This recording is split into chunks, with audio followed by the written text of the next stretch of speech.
देश के राष्ट्रीय गीत वंदे मातरम को लेकर बड़ी खबर सामने आई है। राष्ट्रपति द्रौपदी मुर्मू ने राष्ट्रीय सम्मान के अपमान की रोकथाम संशोधन विधेयक 2026 को मंजूरी दे दी है।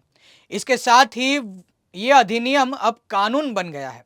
इस कानून के तहत अब वंदे मातरम को जानबूझकर गाने से रोकना या इसके गायन में किसी सभा के दौरान बाधा डालना अपराध माना जाएगा। यानी राष्ट्रीय गीत को भी अब वही कानूनी सुरक्षा मिलेगी जो राष्ट्रीय गान जनगण मन को हासिल है। इस विधेयक को संसद के दोनों सदनों में मंजूरी मिल चुकी है। राज्यसभा ने इसे 29 जुलाई को और लोकसभा ने 30 जुलाई को पारित किया था। Srimati Nirmala Sitharaman ji, to move that the bill be passed. Sir, I rise to move that the bill be passed. Motion moved that the bill be passed. The question is that the bill be passed. Those in favor will please say aye. Aye. Those against will please say no. No. I think the ayes have it. The ayes have it.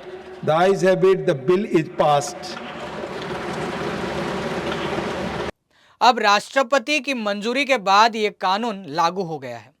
मौजूद कानून के तहत राष्ट्रीय गीत के गायन को जानबूझकर रोकने या उसके दौरान सभा में बाधा डालने पर 3 साल तक की जेल, जुर्माना या दोनों का प्रावधान है। दूसरी ओर उसके बाद दोषी पाए जाने पर कम से कम 1 साल की सजा का प्रावधान है। अब इसी तरह की कानूनी सुरक्षा वंदे मातरम को भी मिलेगी। सरकार ने वंदे मातरम के ऐतिहासिक महत्व का भी जिक्र किया। बंकिम चंद्र चट्टोपाध्याय द्वारा रचित ये गीत स्वतंत्रता आंदोलन में लोगों के लिए प्रेरणा का बड़ा स्रोत रहा है। संविधान सभा के अध्यक्ष डॉक्टर राजेंद्र प्रसाद ने भी 24 जनवरी 1950 को वंदे मातरम को जनगण मन के बराबर सम्मान देने की बात कही थी।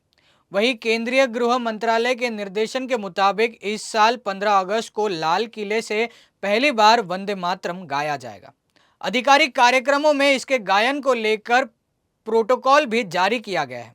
यानी अब वंदे मातरम सिर्फ राष्ट्रीय गीत के तौर पर नहीं बल्कि कानून के तहत संरक्षित राष्ट्रीय सम्मान का हिस्सा भी बन गया है।